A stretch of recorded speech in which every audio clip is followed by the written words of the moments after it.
What made you stop liking your crush? Asked him out. Found out he had a girlfriend, but then he said, don't worry about it, she's out of town this week anyway, smiley face. And I was like, oh, that was a bullet you dodged. Such bullet much dodge, wow.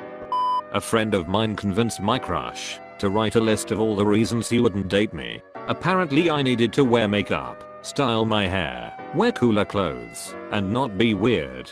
Wow, sounds like that friend and crush are both super shitty people. He did not add any periods at the end of his sentences when he would text. He also used he too much. So, his text messages looked something like, oh he that's cool, I'll take you dancing, we can dance the night away, he do you know how to salsa, I will teach you, are so cute, I can't wait to take you out, he. Whenever someone writes he, I think of Michael Jackson saying it. He. Her boyfriend. It was really weird because she never brought him up ever until I saw them holding hands while running to an exam. Gave me two things to panic about, sad face, oof, double whammy distraction. Couldn't have been a fun test. Oh, you were the one running to the exam. At first I thought her and her boyfriend were running to an exam while holding hands for some weird reason. I'm disabled and never really been interested in dating. Look, I know dating a disabled dude can be tough and really, I'd feel like a burden on any girl I dated. I don't hate myself or anything, that's just how I feel. Until a few years ago, I met this girl at university. She was actually helping me take notes for one of my classes, and I started to develop feelings for her. I decided to wait a few months while working up the courage to ask her out. Finally, I decided I was going to do it. We are sitting in the common area with nobody else around. From memory, the conversation went like this. Me, so how was your weekend? Huh, oh good.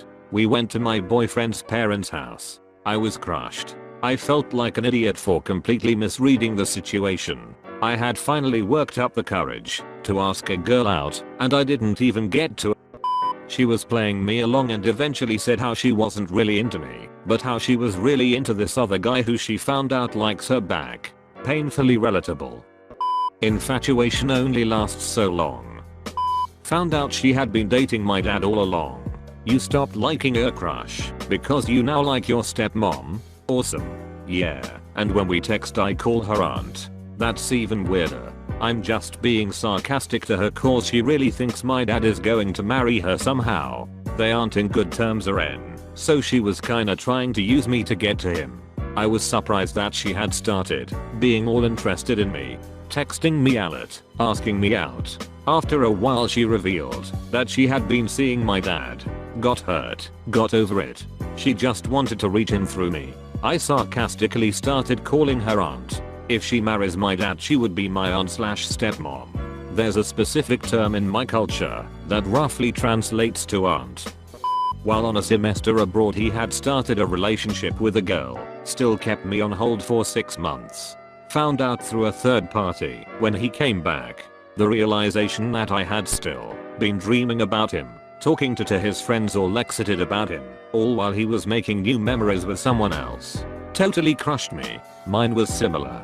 Met someone at home when my friend was overseas and I was telling her all about him and how he made me feel. The first time she met him, I was with them, and despite everything she was all over him.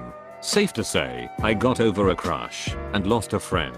Talk about a double gut punch. Her mysterious disappearance. Your username is making me suspicious. It's okay, it was family friendly.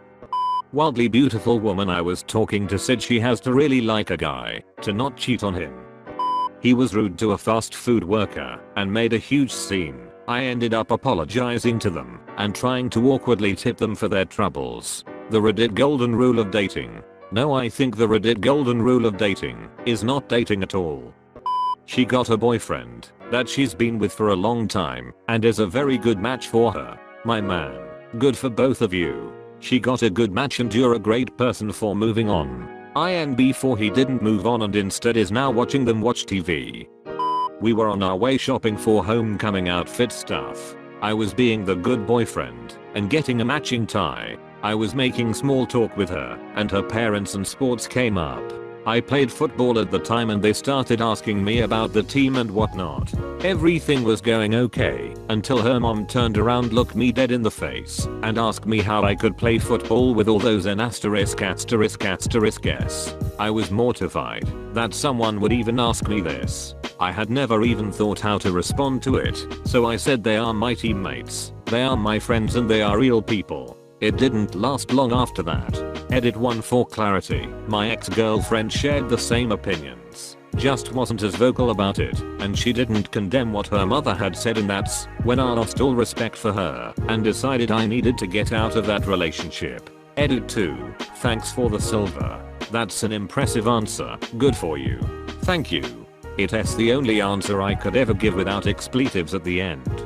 Don't think I could have looked at my teammates if I didn't give that answer. It was my freshman year of high school. I was 14 and he was 18. I know it was bad, but I didn't know better back then.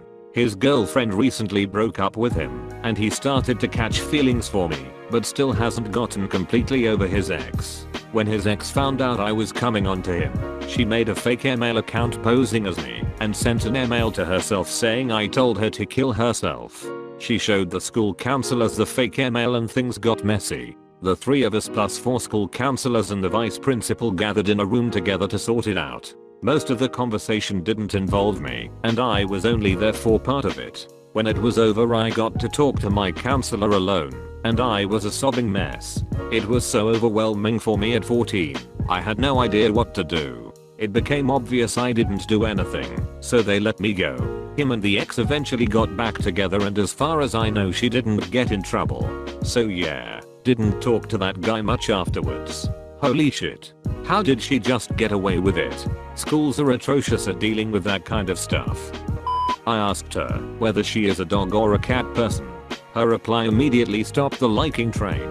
Cats cause they need less love than dogs, but you know I hate animals. Instant regression. Edit, grammar.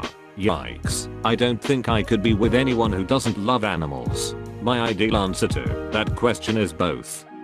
The second restraining order seemed a bit excessive. I had a crush on her, and so did my buddy. I was going to ask her out, but my friend, who hadn't ever had a girlfriend to that point, asked me not to, so I stepped back. When he did ask her out, she laughed at him. Crush gone. That makes me so sad that she did that to him, sad face. Yeah, it was super shitty. My crush on her vanished. If it makes you feel any better, he got a GF a couple months later, and they dated for over a year, and he's had many girlfriends since. He is also married now, so he recovered well. He is also a good dude who didn't let it get him down. Married her. Well, I liked her, and then she made a phone call prank, and pretended she loved me. I felt humiliated, because she did that with a group of friends who were in our class as well. Luckily I didn't say STH embarrassing at the phone.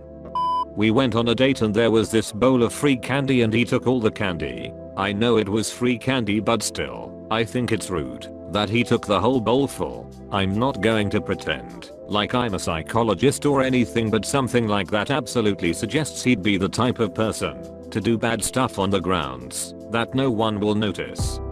You dodged a bullet. I asked her out in person. She said yes, and we exchanged numbers. When I tried work out a time and place when we could go out, she ghosted me. I get ghosting when it's a random person from an app, but this is someone who I had had multiple in-person conversations with. I couldn't think of a justifiable reason for just ghosting, so I figured that regardless of the reason, she was / is no longer worth my time. My crushes dissolve once I have a couple of genuine experiences with them. Then, depending on how it goes, I might either genuinely like them or learn that I really dislike them. To me, crushing seems to be an infatuation with the idea of a relationship with a person you do not yet know well enough, where you unconsciously dismiss their faults and amplify their positives in a delusional feedback loop colored strongly by envy and wanting. They become, in your mind's eye, an idealized fantasy of who they really are. I think of crushing as a form of biased conceptual objectification where your internalized construct of who they are supersedes the externally experienced reality of who they are. That's just my opinion. So, this is a Wendy's drive-thru.